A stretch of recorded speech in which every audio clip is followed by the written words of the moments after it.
Live from New Delhi, you're watching DD India Live, India's voice to the world. I'm Akshay Dongre, coming up in the next 30 minutes. Tussle over reopening of Strait of Hormuz still remains. US President says he plans to maintain a US blockade of Iranian ports if a peace deal with Tehran is not reached. President Donald Trump says United States and Iran would jointly remove uranium from Tehran's nuclear sites with excavators under any peace deal.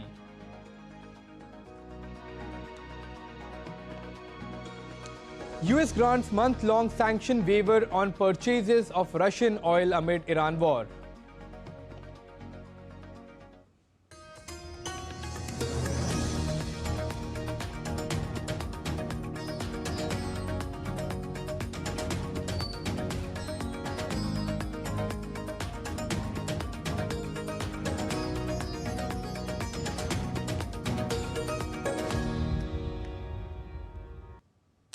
In the latest developments, President Donald Trump says he plans to maintain a US blockade of Iranian ports if a peace deal with Tehran is not reached. Iran temporarily reopened the Strait of Hormuz on Friday following a ceasefire agreement in Lebanon. Donald Trump added that he may not extend the ceasefire when it expires on April 22nd. Don't have a deal by Wednesday when the ceasefire ends. Will you extend the ceasefire or will I don't know. Maybe not. Yeah. Maybe I won't extend it. Okay. But the blockade is going to remain. Well, you're gonna But maybe I won't extend it. So you have a blockade, and unfortunately, we'll have to start dropping bombs again. Iran has responded sharply to US President Donald Trump saying that the US blockade of ships sailing to Iranian ports. Iran's parliament speaker and senior negotiator Mohammad Bakr Kalibaf said in a social media post that the strait, which until recently carried out about a fifth of world's oil trade, will not remain open if the US blockade continues.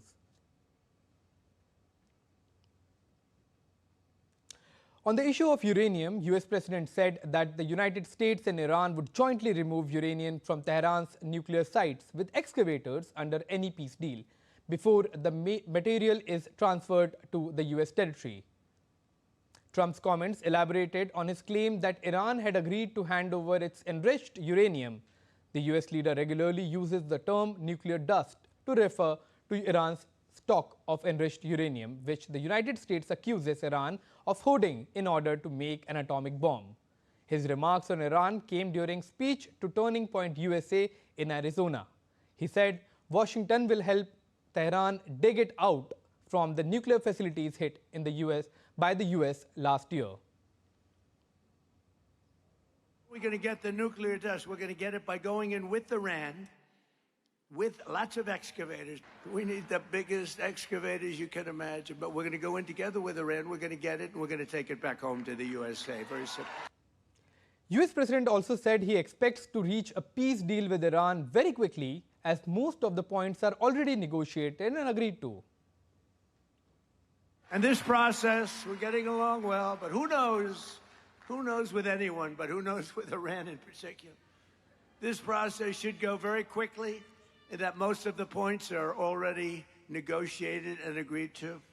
You'll be very happy. The USA will get all nuclear dust. No money will exchange hands in any way, shape, or form. European leaders gathered in Paris on Friday to begin planning a potential multinational mission aimed at securing the Strait of Hormuz after the end of the ongoing conflict involving Iran, the United States and Israel.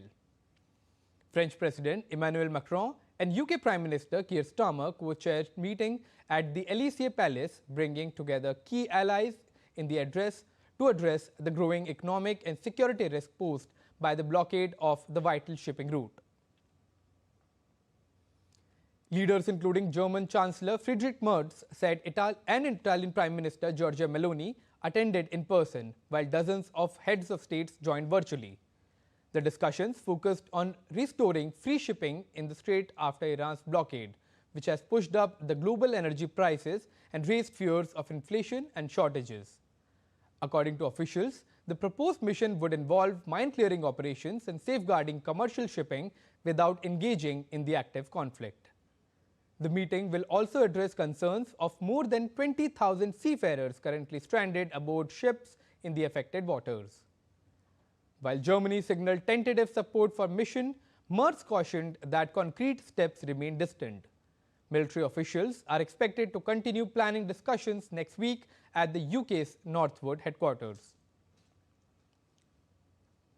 French President Emmanuel Macron welcomed Iran's announcement that the Strait of Hormuz would be reopened to commercial shipping for the duration of a ceasefire, saying the move goes in the right direction. The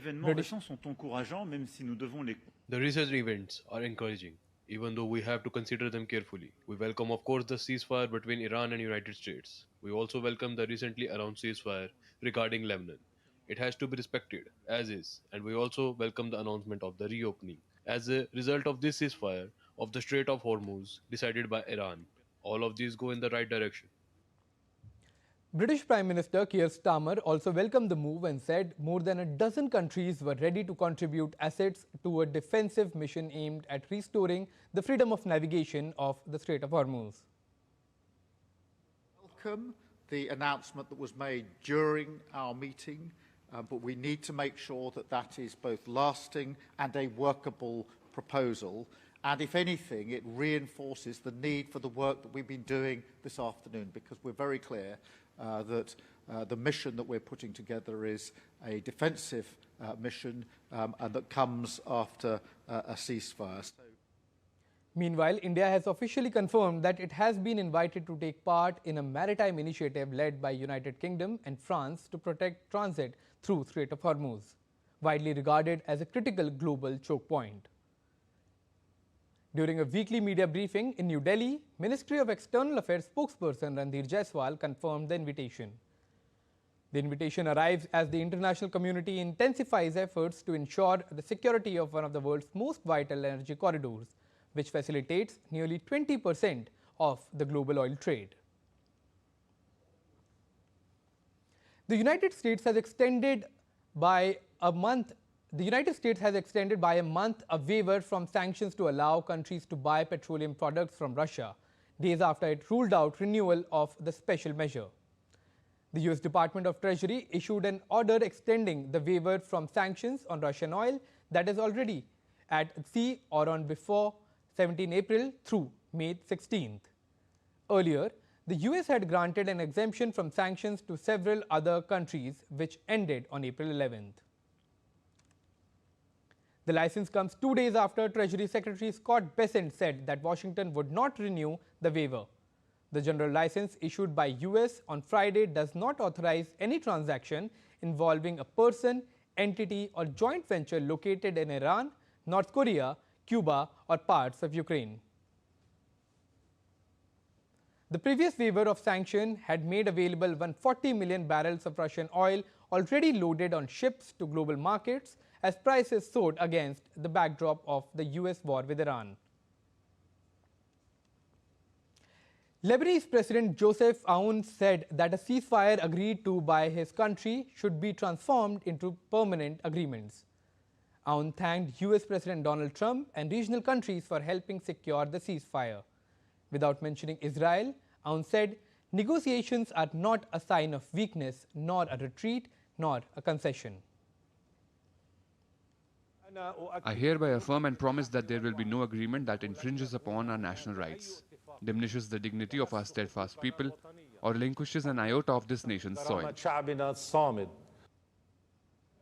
But now we are all at a new phase, the transition from working towards a ceasefire to working towards permanent agreements that preserve the rights of our people, the unity of our land, and the sovereignty of our nation. The United Nations has welcomed Iran's move to reopen Strait of Hormuz for commercial vessels during the ceasefire. UN spokesperson said Secretary General Antonio Guterres called it a positive step while stressing full navigational freedom must be ensured. Secretary General welcomes the announcement today by the Islamic Republic of Iran that the Strait of Hormuz is completely open for all commercial vessels for the remainder of the ceasefire. The Secretary General considers this a step in the right direction. The United Nations position remains clear. We need the full restoration of international navigational rights and freedoms in the Strait of Hormuz to be respected by all parties. The Secretary General remains fully supportive of the diplomatic efforts to find a peaceful path forward out of the current conflict.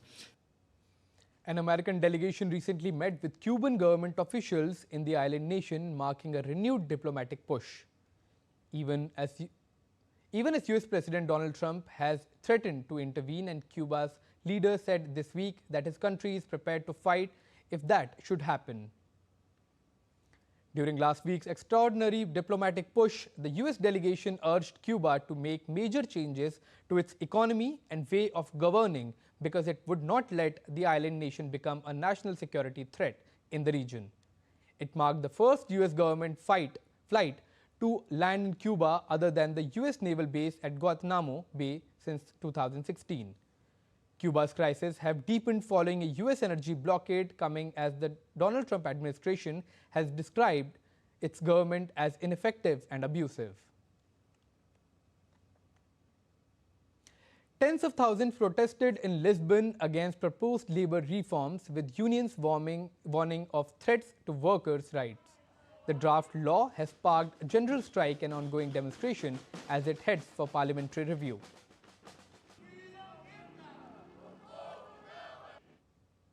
Police used force to disperse opposition protesters in Tirana during clashes near the office of Prime Minister Edi Rama. Demonstration demanded resignation over corruption allegations amid rising political tensions.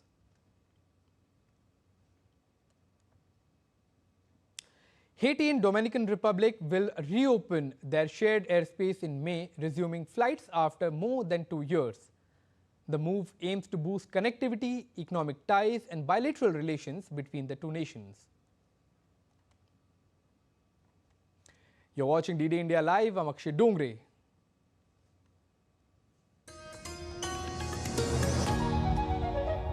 Welcome to DD India, where a billion voices unite, connecting viewers to the stories that matter. India is not just another news channel. It's the international channel that puts the spotlight on the global south, bringing you stories from the heart of emerging economies, dynamic cultures, and transformative voices. As the international news channel of India's public broadcaster Prasar Bharati, DD India delivers high-quality content from every corner of the globe, focusing on the stories that shape our future. We don't just report news. We connect you to India's voice in the global narrative. From current affairs to culture, from economic growth to sustainable development, and the ever-evolving world order, DD India gives you a comprehensive view of the world around us. Stay connected, stay informed, and embrace the stories that shape our lives. DD India. India's voice to the world.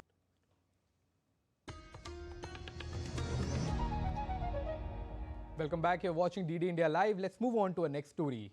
Both the houses of Indian Parliament were adjourned sine die on Saturday with this: the budget session of Parliament comes to an end. The session had commenced on 28th January this year. In his valedictory address in lower house, Speaker Om Birla highlighted that the House registered 93% productivity during the budget session. He said a total of 41 sittings of the House took place. Birla underlined 12 government bills were introduced and 9 bills were passed. While in his valedictory address in upper house, Chairman C.P. Radhakrishnan said that overall the House functioned for a total of over 157 hours, and the productivity of this session stood at around 110%. The chairman appreciated members for their valuable perspectives and enriched the discussions in the House. Radhakrishnan said the session also witnessed the re-election of nominated member Harivansh as the deputy chairman of Rajya Sabha for the third time. Preparations are in full swing for the annual Char Dham Yatra, with offline registration of pilgrims in Haridwar in North Indian state of Uttarakhand. Devotees from across the country have started arriving in large numbers. Here's a report. With the Char Dham Yatra set to commence on April 19th, offline registration of pilgrims began in Haridwar on Friday. From early morning, devotees from across the country queued up at Rishikul ground, patiently waiting to complete formalities to register for the sacred journey. The administration says elaborate arrangements have been put in place to ensure a smooth and safe experience for pilgrims. Registration for the Char Dham Yatra has started on the 17th in Shrikul. Many pilgrims from Madhya Pradesh, West Bengal and other states have arrived here, and all of them have been registered and warmly welcomed. In addition, several facilities have been arranged here. Medical facilities are available for all pilgrims and volunteers have been deployed to guide them. They are being informed about the precautions to take, such as carrying warm clothes, and about the facilities available for the journey ahead. The authorities are also focusing on strengthening security and crowd management measures. The Char Dham pilgrimage begins on the occasion of Akshaya Tritiya, with the opening of Gangotri and Yamunotri temples in the Uttarkashi district. The gates of Kedarnath in Rudraprayag will open on April 22nd, followed by Badrinath in Chamoli on April 23rd.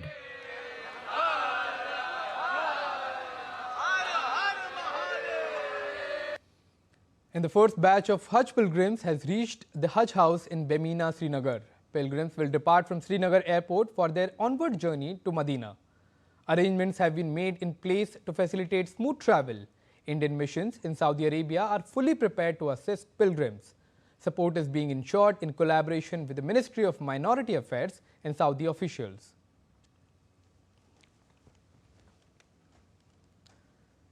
On World Heritage Day, the world celebrates timeless monuments and natural wonders that embody humanity's shared legacy while renewing commitment to protect and preserve these irreparable treasures for the future generations. History isn't just written in books, it's carved in stone, molded in clay, and breathed into the very air of the places we inhabit. Every year on April 18th, the global community celebrates International Day for Monuments and Sites, more commonly known as World Heritage Day. It's a day dedicated to recognizing the diversity of human heritage and the vulnerability of our world's most precious landmarks. The establishment of this day was officially approved during the 22nd UNESCO General Conference in 1983. While the initiative was first proposed by the International Council on Monuments and Sites, ICOMOS, in 1982, the date itself serves as a tribute to the spirit of global preservation. So what is a World Heritage Site? A World Heritage Site is much more than a beautiful landmark. It is a designation reserved for locations of outstanding universal value to humanity. These sites are legally protected by an international convention administered by UNESCO to ensure that future generations can appreciate and learn from them. Currently, the World Heritage List includes 1,248 properties forming part of the cultural and natural heritage. These include 972 cultural, 235 natural, and 41 mixed properties in 170 countries. India stands as a titan of global heritage. The nation is currently home to 44 UNESCO World Heritage Sites, reflecting a deep-rooted history that spans millennia and a landscape of breathtaking ecological diversity. From the ivory white symmetry of the Taj Mahal and the formidable Agra Fort to the ancient artistry found within the Ajanta and Ellora caves, India's cultural footprint is indelible. The list also honors the architectural brilliance of the Konark Sun Temple and the Khajuraho group of monuments, alongside natural sanctuaries like the Sundarbans and Kaziranga National Parks. World Heritage Day is a reminder that these sites do not belong to a single nation, but to the world. As we celebrate today, the mission remains clear: to protect, preserve, and to pass on these irreplaceable treasures to the generations yet to come. Now on to the weather news. A severe heat wave is sweeping across north and central India, pushing temperatures beyond 40 degrees Celsius and disrupting daily life. From Lucknow to Chhattisgarh, hot winds and rising mercury levels have forced early school closure and emergency measures to cope with the extreme heat. A blazing heat wave is tightening its grip across several parts of the country. In Lucknow, temperatures have surged sharply due to hot westerly winds, crossing the 40 degrees Celsius mark well above normal. The local weather office has predicted that heat wave-like conditions are likely to persist over the next few days. Meanwhile, above normal temperatures have also been recorded in Chhattisgarh, with some cities touching 40 degrees Celsius. The IMD has predicted heat wave-like conditions in some parts of the Bilaspur, Raipur and Durg divisions over the next 3 days.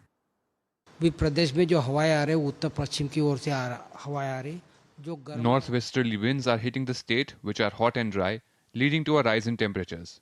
The temperature across the state is above 40 degrees Celsius. In northern Chhattisgarh, temperatures have already crossed 40 degrees, while in central Chhattisgarh, temperatures are hovering around 40 degrees. No significant change in temperature is expected in the coming days. Central Chhattisgarh is likely to remain around 40 degrees. Some pockets of Bilaspur, Raipur and Durg divisions may face heat waves conditions over the next 3 days.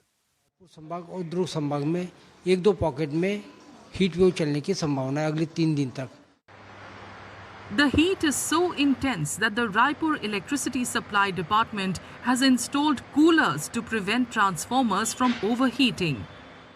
The Chhattisgarh government has also brought forward summer vacation for schools due to the prevailing heat wave in the state. Summer holidays will now start from April 20th. Earlier, the vacation was scheduled from May 1st to June 15th. Now let's take a look at other stories making news today. The Zozila Pass stretch of the Srinagar-Leh National Highway has been temporarily closed following fresh snowfall and avalanche threats over the past 24 hours. Authorities have halted traffic movement as efforts continue to clear the route and restore connectivity.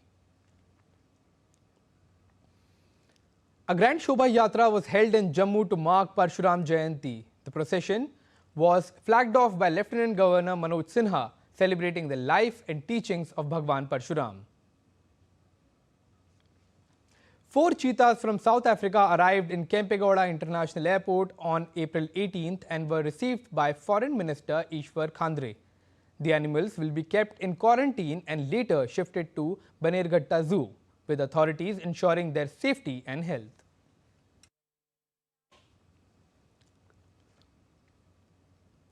Carlos Alcaraz has withdrawn from the Madrid Masters, increasing concerns over whether he will be able to defend his Roland Garros title. The world number 2 played in the Barcelona Open first round before pulling out of the tournament because of a wrist injury. The French Open, which Alcaraz won back-to-back in 2024 and 2025, starts on May 18th. Alcaraz lost his world number 1 ranking following his defeat to Jannik Sinner in Monte Carlo Masters final. He would have had a chance to regain it by winning the title in Barcelona, with Sinner not playing this week. 24-time Grand Slam winner Novak Djokovic also pulled out of the Madrid Open, which begins on April 21st. That's all for this edition of DD India Live, but let us know your thoughts on the news of the day. For those on the go, you can get all the latest news and updates from DD India across the world and on the DD India mobile app. The app is available both on Android and iOS platforms. Scan the QR code on the screen to download now. And we'll be back with more news as it breaks here on DD India. I'm Akshay Dongre, and from all of us here in New Delhi, thanks for watching DD India Live.